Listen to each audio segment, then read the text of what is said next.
talking. What? You a goon or you faking real tough talk? Only goons getting shaking real tough talk. I hope your bite is like your bark with that tough talk. This is what New York been missing, real tough talk. You a goon or you faking real tough talk? Only goons getting shaking real tough talk. I hope your bite is like your bark with that tough talk. This is what New York been missing, real tough talk.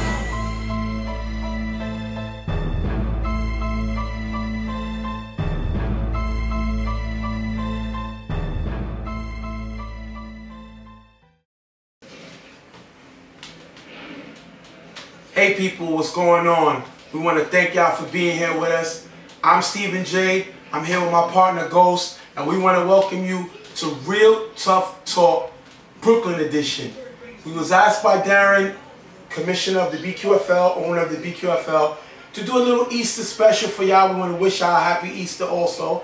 And we're doing a little Easter special on a few games, you know, 2 games in the BQFL as they battle and started up a new spring season. Well, this is maybe a preview of things to come. You know, we here to film a couple of games, you know, show some love for the guys in Brooklyn, because the dudes in the Bronx aren't the only one who plays hard out here in New York. So we're trying to show some love for Brooklyn and trying to spread, you know, spread the whole, you know, atmosphere for the players that's out here playing playing hard in these leagues. So we did 2 games. We did Primetime versus Oz. Primetime is a potential team that's going to be joining the UFL Church Football League, of the league that we're a part of. And also, we have Primetime playing the Bullies the next game. The Bullies rumored to be another team that could be joining the UFL Church League. So it was a good, we didn't mind not only helping Darren, but this also gives us an opportunity to take a look at these new teams and see how would they be in our league. Also, like I said, this is a nice special Easter edition. If y'all don't know, I'm Stephen J. I'm the host of this talk show, and I'm the better looking brother on the talk show because we are brothers, but I'm the better looking one, and he's just the editing guy. That's the editing guy. First of all, I'm the smarter one. You're still on the good looking thing, I don't know why, but I'm the more popular one as always. So I could go on and on the why I'm better than you, but let's not get into that. Let's go see into what's going on with these games, because I don't want to embarrass you on the camera right now. With that being said, we're going to get into the first game, but we want to give a real quick shout out and a real thank you to the BQFL and Darren for allowing us just to give a little sprinkle of what Real Tough Talk can do. Now we're going to get into the first game, Primetime versus Oz. Primetime's going to start off the game with the ball. Berto's going to throw a short pass to Carlos and follow up with a short pass to Brett for a few yards. Then he's going to throw a nice pass to Show on the sideline, getting him to the 5-yard line, and following it up 3 plays later with a pass back to Show in the back of the end zone for the touchdown, putting them up 6-0, way to start off a drive. And that was the best way you could start off with a drive like that. They looked like they were able to do everything that they wanted to do, get down the field in certain dump balls and certain passes. And pretty much that's all you can ask for to start off a game after not being in the league for so long. This is a great start. And they want to start early. They want to prove that this is their league. They know they've been out for a little while playing in Coney Island, but now they're back. Darren welcomed them back. The team's welcomed them back. And now Tiki's back to show the league what he did with this primetime team by winning championships. Great way to start it with a touchdown on the first drive. Primetime is not going to stop there. They're going to throw the ball onside and able to recover the ball, giving the ball back to their offense who just scored. Great play by Primetime to got the momentum now. And this is a way to take the morale away from the opposing team to get the ball back right away without them expecting it. Now you have the opportunity to get further ahead in the league and have them playing catch up the rest of the game.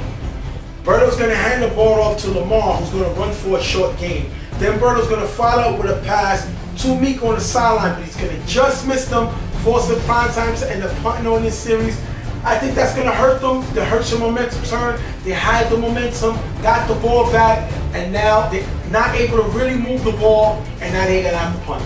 And this is an opportunity lost for Primetime. They had the opportunity to go ahead in the game and pretty much throw off Oz's whole game plan, but obviously they didn't make it. They didn't make it happen, and now they get Oz the opportunity to get right back in the game, starting where they left off, getting the offense on the field, get ready to put points back on the board. Oz is going to get the ball back, and Jimmy, the quarterback on 5 is going to throw a nice pass to number 44, Mike, who's going to run for a huge game. Mike is a very good receiver. He's one of them you got to watch, as well as Acevedo. These guys are good. We even had Pams, who's now reffing in the BQFL, watching Mike, doing a little scouting, saying, hey, you never know. There's a lot of talent. You never know who may be joining that Carver team, which Pam's the coach of. Well, not to take it away from the game, but this is something that Pam's pretty much does. Yes, he's out there helping the BQFL, he's reffing, he's managing and helping manage the games, but he's also scouting out there. He's getting to see all these guys and to pick out the best of the litter to pull them over to, you know, pull them over to the dark side, so you say. But that's a great way to try to put back points on the board for Oz getting them right back into this game. Jimmy's going to get the ball. He's still going down, and he's going to do a short pass to Acevedo on the sideline, but it's going to be broken up by Shrag. Great play by Shrag to break up this play. But Jimmy's going to come back to Acevedo in the gap for a nice gain. Jimmy's moving the ball. You know, he's getting in the red zone, he's about to score, and we've been talking a lot about prime time, but let's not sleep on these receivers of Oz. Yes, they're getting the job done. They're able to get into the gaps and get open on the field, giving their quarterback an easier time to make plays out there. So this is one thing that's good for them, because now they're giving prime time defense trouble. Because they're in the red zone right now. Pretty much. Jimmy's going to throw a pass to 27 in the back of the end zone, but he's going to have to drive in by a great diving pick by a Bo with a great diving pick. Look at this pick. Now, a lot of people question why Coach Tiki will have a Bo in this lineup on defense. They say he's not a very fast guy, but I get it. The guy takes some space, he's strong, and he's able to read where the ball's going, and he's more athletic than people may think.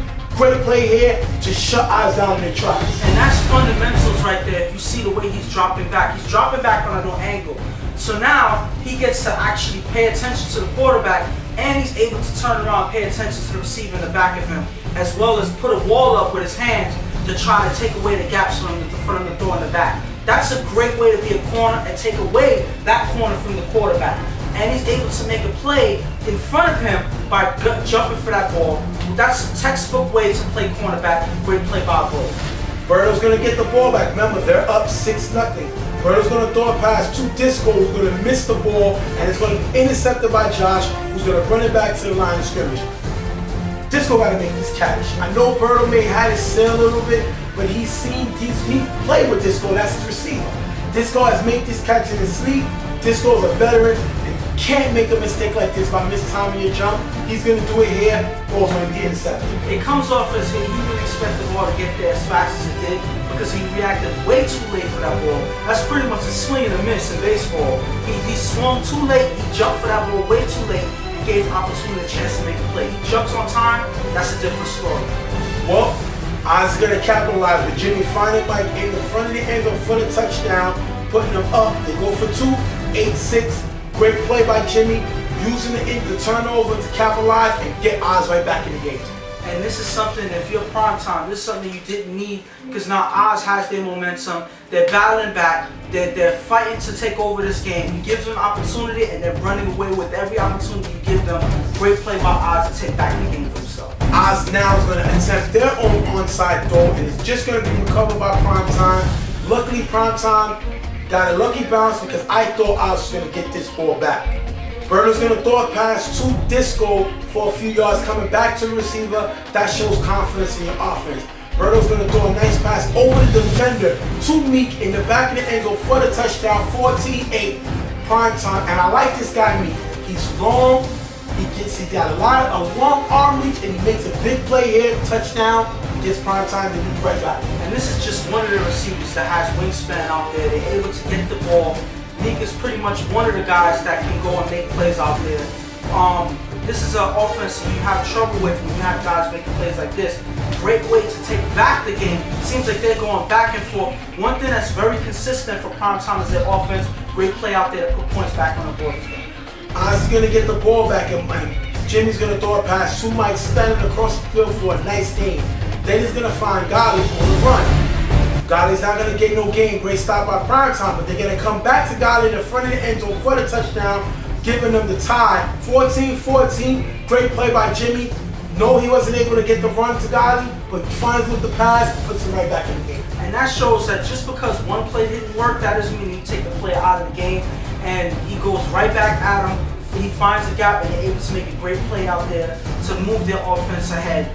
And this is something we're seeing a lot of good offense, but we're not seeing the same thing on defense. It's like these things shouldn't happen on a confident defense. I don't know what's going on with prime time right now, but it's not working out for them as the game goes along. They're not able to score before the half. It's going to take us into the halftime. 14-14. Saved by the bell, pretty much. Pretty much. What do you see from this prime time? I see a competent offense. I see them able to move the ball. They have a lot of athletes out there. The quarterback is, you know, pretty good. He's pretty decent. He makes the throws that he needs to make, but the defense is the problem. They're not doing their job. They're playing man when they don't need to play man. They're not communicating. It's just a mess out there. They have talent on their defense. They have a lot of talented guys, but they need to communicate and fix this up if they're going to want to win this game. And Oz got to be a little more consistent. Get the ball to Acevedo. Get the ball to Mike. Those are your best weapons on this team.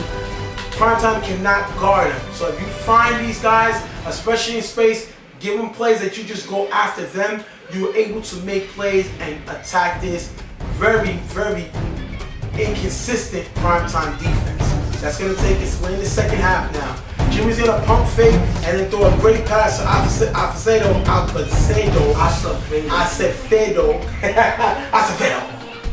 for the huge gain and come back to Acevedo in the back of the end zone for the touchdown. Call him what you want. I call him 6 points. Listen to what I said. They went to their playmakers and now they're up. Well, pretty much it seems like this is what they do on a regular anyway. So I don't think it's pretty much your advice. I think this is something that they do. They heard me. This is just a natural thing for the Acevedo and Mike. You can see out there from the beginning of this game that they're going to be the guys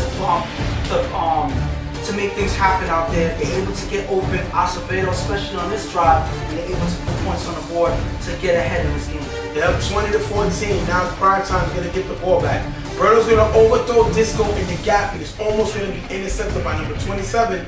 Then Berto comes back to Disco in the gap, and the ball's going to be dropped, causing Primetime to punt. Berto and Disco are not on the same level. They don't look like their timing is good. They're missing cues. They just don't look like they're able to find that connection. And if it's not working, maybe you're going to have to pull Disco out of the game because you're not going to sit your quarterback. Disco's a veteran. I've seen him do these plays in his sleep, and today he just doesn't look like he's on his game. This is one of those games where I would say that he's just having an off game.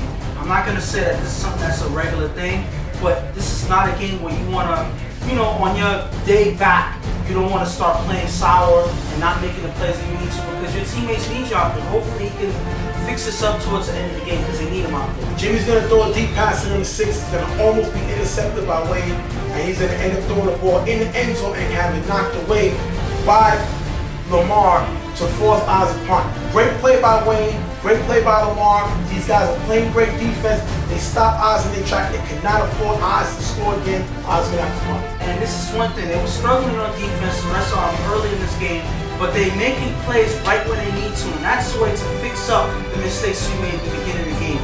Now you can, now you have the opportunity for your offense to battle back for you. Great way to play some defense and stop this Oz offense.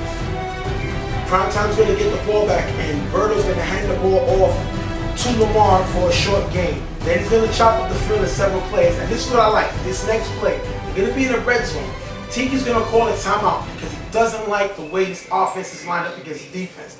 When they come out in the lineup, out of the timeout, they're going to have an overload. Then this play, they're going to hit the ball giver. You're going to see Berto run out to the right-hand side for the touchdown, 20-20. Great play got called Tiki. Way to strategize, way to know how to attack this defense. This is a smart way to pretty much keep catch the defense sleeping. One thing, if your eyes, you should have seen this coming. Why they overloaded all the way to one side and nobody's on the other side? Because that's what they're showing group love. No, that's exactly where the quarterback is going. They're trying to divert the defense away from the side that they want to go. So you should at least slide one guy to follow the quarterback. They didn't do it here. It's an easy one for the quarterback. This is not a way to give the opposition a chance to score the ball. Like you wouldn't know they was running the ball. Of course you would. Of course. Why wouldn't you run the ball when you're right there? What's stopping you? Especially when everybody's on the other side. Who's going to stop you? The ball giver? He's blocked already. So who else is going to stop you? That's an easy run for the touchdown. They should have seen that coming a mile away. Well, that's going to put them back in the game. It's going to be a 20-20 tie. Great call by Tiki for the run. They needed that score. Well, Jimmy's going to get the ball back for this Oz offense. And instead of going, taking the knee, he's going to attempt to make a throw, you know, Hail Mary. Let's see what happens. Try to go into overtime. But we get this happens. Try to go into overtime. Gets his hand on it. Look at Pratt with the jump here. Pratt gets his hand on the ball. Brooks is going to get the interception. Brooks / Lamont. He's going to run it all the way back. And right now, right when he's about to get scored, he's about to get tagged, you're going to see a BAM! Lamar with the great block. Let's see it again. BAM! Lamar with the block. One more time.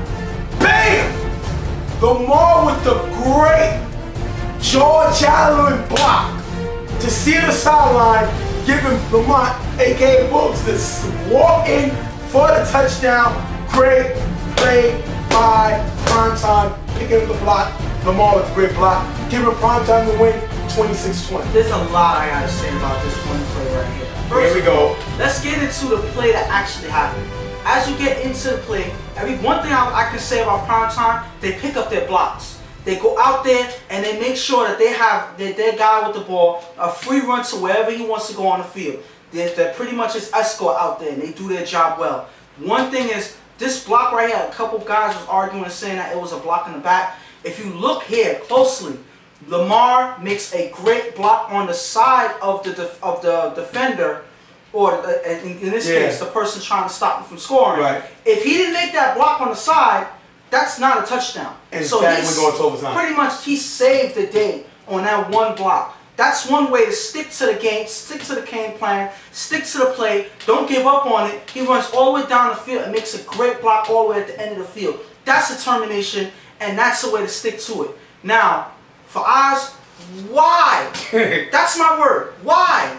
You're going into overtime. You're not down. It's not like you're down. You're desperate to put some points on the board. There's no need for Hail Mary. Let the clock run and take your chances in overtime. You didn't have no confidence in your offense and your team that you couldn't beat them in overtime? That's what I'm seeing. Because they decided to go for it for no reason. Maybe because they graduated from Bonehead University. That's what I'm guessing. Why would you take a shot? This has nothing but disaster throughout the whole play. This is a recipe for disaster. Pretty much all you did. Bonehead, Bonehead. Listen, I don't want to say no more. They just pretty much said, here, we don't want this game no more. You can have it. We worked hard for it, but you can have it. There you go. Congratulations. Well, just play my music for me. Thank you. That's what you feel when you see that Hail Mary tip. You hear the Price is Right. There you go. Because why would you attempt to make this play? And I guess maybe they was in the giving mood. Great play by Primetime. Let's move on, please. Great play by Primetime. Running it back. Pratt with the tip. Lamont with the pick and Lamar with the block. That's all three teammates playing, making plays, 2 in the game. Great way for Oz to come back. I'm sorry, great way to Primetime to come back their first game on their field. Winning the first game down the road. They'll probably meet Oz again. But right now, it's all about Primetime. Great game by Primetime, coming back and showing what they're here to do. Well, I wouldn't say a great game because there's a lot of things that they did wrong. They won. Listen, but they won. This is not going to always happen. Oh, no, their defense is pathetic. They have to fix it. And I'm not saying that they can't fix it. They have 2 picks. Listen, yes. But they have a lot of talent on their team. But if you don't have no communication and no game plan, no identity on defense, a better offense will hurt them. Exactly. So they have to fix that up and fast. Because on a good offense, an offense that's competent enough to see all the mistakes that they make before they make it, they're going to get abused out there. Well, we're going to see what happens because they got the Bullies next game. So we're going to wrap this up right now.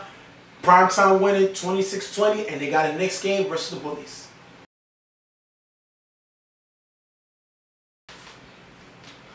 Next game up, we're going to have Bullies versus Primetime.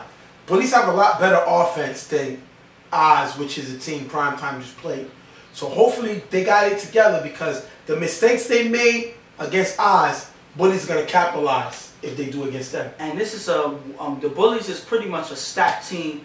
with a good offense and a good defense. So there's one thing, this team is going to see the mistakes that Primetime made last game. Joker at quarterback. Yes, so this is not something that they can sleep on. This is something that they have to pick up and put all that stuff that they made mistakes on last game. They need to put that away, fix that up, because they can't afford that in this game right here. We're going to jump into the game right away. We're going to have Berto throwing a pass to Bugs in the middle for a decent gain. Then he's going to follow up with a pass to Disco, who's going to make a nice diving catch for a short gain. Then Berto's going to throw a nice pass to Wayne in the back of the end zone for the touchdown. 6-0. Great play by Wayne. Getting involved in the offense, scoring a touchdown. And 2 games in a row, they're able to start off early, putting points on the board. And this is one thing I got to say. They have a good offense. Their quarterback is pretty good. He's able to see where his receivers are. He's able to make good passes when they need to. And their receivers go out and get the ball. That's one thing I can't be mad at. They're able to put points on and take the first shot early. And then I got to show the extra point because it seemed like a lot of people's trying to graduate from Bonehead University. After the score, Primetime is going to go for the extra point. They're going to throw a pass, and Lob City's going to jump up and make a great interception. He's going to run out. But then he's going to run back in the end zone. Get tagged in the end zone. What does that mean? 2 points for the offense. You just gave him 2 points safety. Pretty much. Now Primetime is up 8-0. So, thanks to Lob City. Yes. Good job, Lob City. So the 2 points that they were trying to get, you gave them pretty much. Good job. And one thing, like you said, they try to graduate from Bonehead University. But once you go to that university, there's no out. Yeah. There's no way to graduate. You're there for a reason. And it's not to graduate. That's going to give Primetime the 8-0 lead.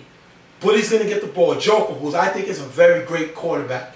He's going to throw a pass to Lob in the middle. Lob is going to dodge a tag and run for a decent game on the play. We see now Lob learning just to run forward and not try to juke people running back, giving them another safety. Joker's going to throw a pass to Meek in the front of the end zone for the touchdown, putting them up 6-6. Pratt going to get the into on extra point. 8-6, actually. 8-6, I'm sorry. Pratt going to get the interception. He doesn't run back, so it's going to be 8-6. Yeah. But let's get back to the touchdown. Let's see it again. Meek with the touchdown in the front of the end zone. Great pass by Joker. I really like this guy, Joker, at quarterback. He makes plays. And he's able to strike right back and put some points on the board for his team. He's able to make plays early, and he's able to get his guys into the end zone very quick for a quick touchdown, putting them right back down, putting them down 2 points. If it wasn't for that other play that they had, this would have been a different game. But hey, they're down 2 points right now. So now we got an 8-6 game right now. Berto's going to get the ball back on a 4 rush. 5 rush is going to get the pass off to Meek on the sideline for a decent gain. Then he's going to throw a pass in the middle, and it's going to be picked off by Matrix to give Bullies the ball. But Meek gets a flag. Meek from Bullies gets a flag for offsides, and Primetime's going to keep the possession. You can't make these mistakes. He doesn't pay attention when he's at. Jumps up when he lands. He's across the line, intercepted, gets vetoed, gets the ball back to Primetime. And this was an opportunity that they had to go ahead in the game again. Another mistake that we see them make after the member. You see Lob City with the interception, runs back, give up with 2 points. Yes. Now we see Matrix get the interception, but it was an offside. You can't make these mistakes. Primetime's going to get the ball back now. Berto's going to throw a ball to pass to Meek on the sideline for a 10-yard gain. 10 to 10-yard line, but Primetime's going to end up getting stopped, turning the ball over. Remember, it's only 8-6 Primetime. Joker's going to throw a nice pass to Lob in the gap for a decent gain. And they're going to follow up with him throwing a deep pass, so wide open Matrix in the middle for the touchdown. And let's look at this play. Matrix gets behind everybody, and we're going to ask why he got behind everybody. Let's look at the play. They line up in a box formation in 2 lines, stack formation, and Primetime goes man.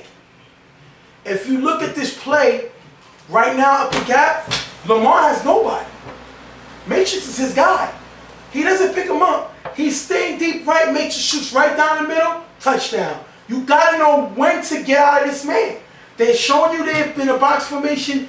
Go zone. They go man and get beat by touchdown Matrix. But then ultimately, even if you're not picking up this guy, people got to communicate with each other. Listen, he's passing me. Pick him up. They got to communicate, because if you're not seeing him, then your other players are supposed to see him and help each other out You got to be each other's eyes out there. They don't, and then leaves Matrix wide open for a free run to the end zone. 14. That's going to give us a 14-8 lead for Bullies. Going to jump back and take the lead. Rob is going to throw a pass to number 8 in the middle, wide open gap for a nice gain.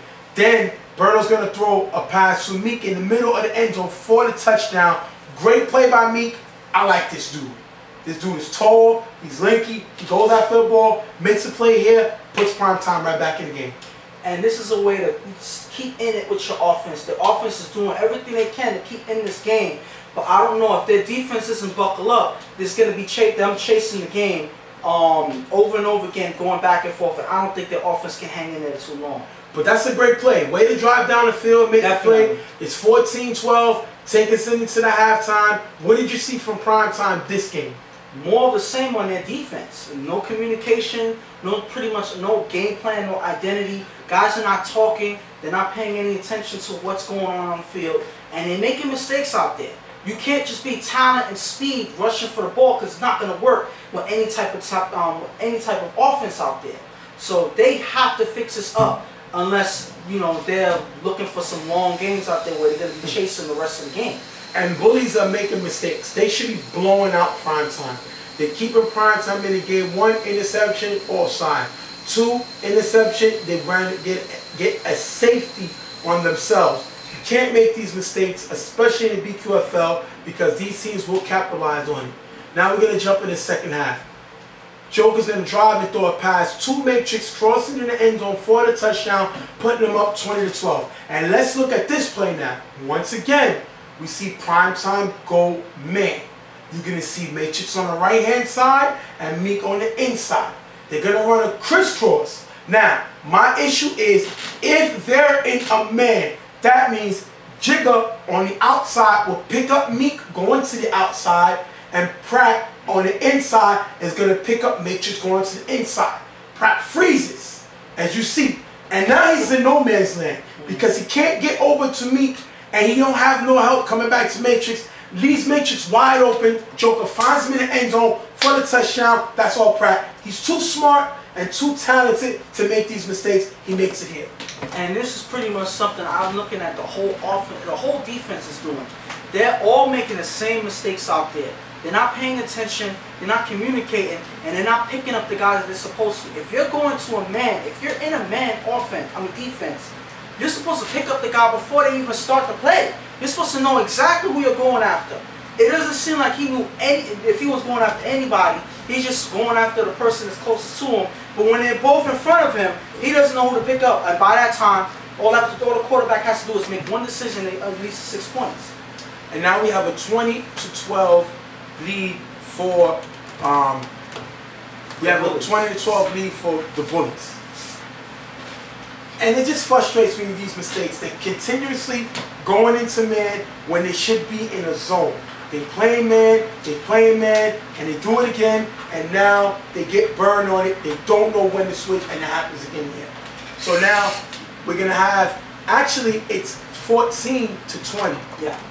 Because of the safety that Live City we keep forgetting because it shouldn't happen. 20-14, Bullies going to get the ball. Now, just score. Now, Bullies going to throw the ball off, and the ball is going to be bobbled by Prime Time and recovered by Bread of the Bullies, giving them back the ball. Prime Time is shooting himself in the foot right away. And this is not something that you needed right now. When your offense is struggling to try to keep themselves in the game, when the defense is struggling to do anything that they can to stop the Bullies from scoring, now you give them opportunity, and you put the defense that's been working so hard and having so much trouble back on the field to struggle yet again. I don't think this is a good look for them. And the Bullies has a great opportunity to just pretty much run away with this game. Joker's going to get the ball. He's going to throw the Lob City in the gap for a decent gain. Then Joker's going to throw a pass to Meek in the back of the end zone for the touchdown. Meek's second touchdown of the game, putting them up 28-14, and that's Joker's fourth touchdown pass. 28-14, Bullies. And this is something that's trouble. It looks like I just said, they're running away with the game. Every opportunity that they're given, they take it. They capitalize on it and knot it up. I don't know if this is a gap that that Primetime can make or close. So it looks like they're just running away with this game. But it's two guys beating you. Meek got 2 touchdowns. Matrix got 2 touchdowns. You can't stop these guys. It seems like they've been Meek, Matrix, and Lob City. Those are the 3 guys he's going to, and they cannot stop them. You know he's going to them, and they continuously making mistakes, leaving these guys open. You just can't get it done if this happens. Berto's going to get the ball back on the offense. Remember, they're down 28-14. He's going to end up getting sacked by Brad. Brad with a great sack here. Then you're going to see Berto throw deep downfield to number 22, and it's going to be intercepted by Joe, giving the ball right back to Bullies. What are you doing? You're down 28-14. Why are you looking for a receiver down the field where you need to be chopping up the field? Throws a pick to Joe, gives the ball right back to Bullies. Well, as you can see, because the defense has been struggling so bad, now the offense is trying to do something out there. They're in desperation mode right now. They're trying to make any type of miracles happen. Unfortunately, that's going to lead to more turnovers for their team and putting the Bullies back on offense to try to put more points on the board. And at this point, they're going to start running away with the game if Primetime doesn't do something soon. Bullies are going to end up turning the ball over, giving it back to Primetime. Remember, Primetime is down 28-14. Berto's going to throw the 77 for a short gain. Then he's going to come back to throw the Wade in the end zone. It's going to be dropped. Then he's going to throw a pass. Berto's going to throw a pass in the end zone to Meek, who's going to drop the ball. But if you look at this before the play, he hesitates. He has 2 receivers open. Look at the 2 receivers wide open with their hands up. And he hesitates. Why? Because he remembered Brett got a sack last time. So he's worried about where Brett is coming from and looking at the defenders when he has 2 big receivers open in the back. He's going to come back and find Meek in the corner. Meek is going to drop this ball. And I said I like this guy, but he got to be more consistent with his hands because I've seen a lot of jump balls that he drops. He's not consistent on the jump balls. He can make plays, but he's not consistent. He's going to drop the ball. That's going to end up being a turnover, giving the ball back to the Bullies. Pretty much, when you see the 2 receivers open at the same time, right then and there, you throw the ball. But at the end of the day, he did throw the ball to Meek right in his hands. He was supposed to come down with the ball, and he doesn't do so. He drops the ball. Regardless of what you say about the quarterback, your receiver is supposed to come down with that ball. He didn't.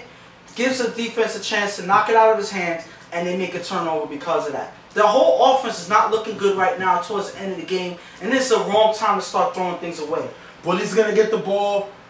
Joker's going to end up throwing the first down to lefty to pretty much end the game. 28-14. Great win for the Bullies. And Primetime looked very inconsistent. The mistakes that they made against Oz cost them this game. They wasn't able to get away with the same things that they got away against Oz. Pretty much everything that happened in the last game carried over, and now a different team is able to see it happen and capitalize on it. This is something that you can't have going through the season. They have to fix it. This should be a lesson learned right now. Get it out your system. Start to communicate out there. Figure out what you're going to do on defense. Have some type of identities. Have some type of way that your guys going to have to play on defense. They got to do something because whatever they're doing out there is not working and it's not getting them anything going if they move forward like this. 2 games, you gave up 48 points in 2 games. That's a lot. You gave up 28 this game. You gave up 20 last game. 48 points in 2 games. That's a lot. That's too many points. And you can't expect your offense to keep them in the game, forever. It's not going to happen, especially when they get put on the field for so quickly back and forth, because your defense can't get anything happen, make anything happen. So you can't rely on your offense. Your defense has to pick up the slack and do something for your team. Otherwise, you're not going to win anyway. Because that's the average of 24 points a game you're giving up. That's too many points. Yes. That's 3 touchdowns and a half, you can say. And you expect your team to come away with points like that in every single game? I doubt that's going to happen, especially with drop passes and things like this. And you don't have a lights-out quarterback. No disrespect to Berto, but he's not a Fish. He's not a Chuck. He's not a quarterback. He's not a Fred. He's not a Fred. The 2 Freds. He's not going to score. He's going to score points. He's got a strong arm like that. Yes. But he's not going to be able to put up points and carry a team. So defensively, you got to give him help. Because he's going to make plays, but he's going to make mistakes, as we saw this game. And he has to be able not to put too much pressure on himself, knowing that the defense can bail him out. Now, when you're giving up 48 points 2 games, that's definitely not going to do it. And it's all about confidence. When the quarterback knows that even if he makes a mistake, the defense has his back, and they're going to get him back the ball, that skyrockets a quarterback's confidence. And if you don't have that, that puts your quarterback and your offense in despair, in desperation mode, and it leads to more turnovers for your team. And the Bullies are looking like a great offense. Defense is decent, but I love their offense. Matrix spreading the field out, Meat getting underneath, and Lob City jumping over everybody, make plays. This team is dangerous. You have Lefty, definitely a great tight end. You got a lot of weapons. You even got Crazy, who can sometimes spread the field, get open downfield. This team has a lot of weapons. And you got to be careful, because I think this is going to be an elite team, especially with Joker at the helm. This team will put up points, and their defense can make plays to get their offense in the right position to win games. Listen, at the end of the day, when you have a team that has so many weapons that guys are complaining that they're not getting the ball enough, something is going on. That's not necessarily a bad thing. That shows that there's so many options out there that any one of these guys can put damage on your in the game. So that's something you got to look at. This team is an elite team in the making, and they need to be watched from early. That being said, we're going to wrap it up here. We want to thank y'all for being with us. Thank you. Much love to Brooklyn for showing us this love and allowing us to record 2 of your games. We're working on deals. It's all on you, y'all. It's what y'all want now. Darren is thinking about bringing this in to the BQFL in the spring. In the fall, in September. So let us know. Talk to Darren. If you love the show, talk to Darren. Get to know us a little better. We do this in Bronx. Like I said, I'm Stephen J. My partner Ghost. We're definitely here. We love what we do. We're definitely going to give you the NFL feel. So if that's what you want, hey, vote Real Tough Talk. And we're going to see y'all. Anything you want to say? I mean, it was great to be out there, see a lot of teams. A couple of familiar faces out there, surprisingly so. But I can't say that Brooklyn is any shorter on talent than the Bronx. And it's thrilling to see a lot of teams out there competing like they do. Only thing Brooklyn is missing is me. If they get me in Brooklyn, I'm talking about as a commentator, then they're going to be elite. That's all they need. You don't need goals. Of course. You just need Stephen J. Stephen J. Okay? Stephen J. Smith. Just so y'all can know. Anyway, we want to thank y'all once again for being with us. On behalf of Real Tough Talk, I'm Stephen J. And I'm Ghost. And we're going to see y'all hopefully in September. UFL Church League, get prepared. We're coming soon. We'll see y'all soon. We're going to thank y'all. Have a good night, people.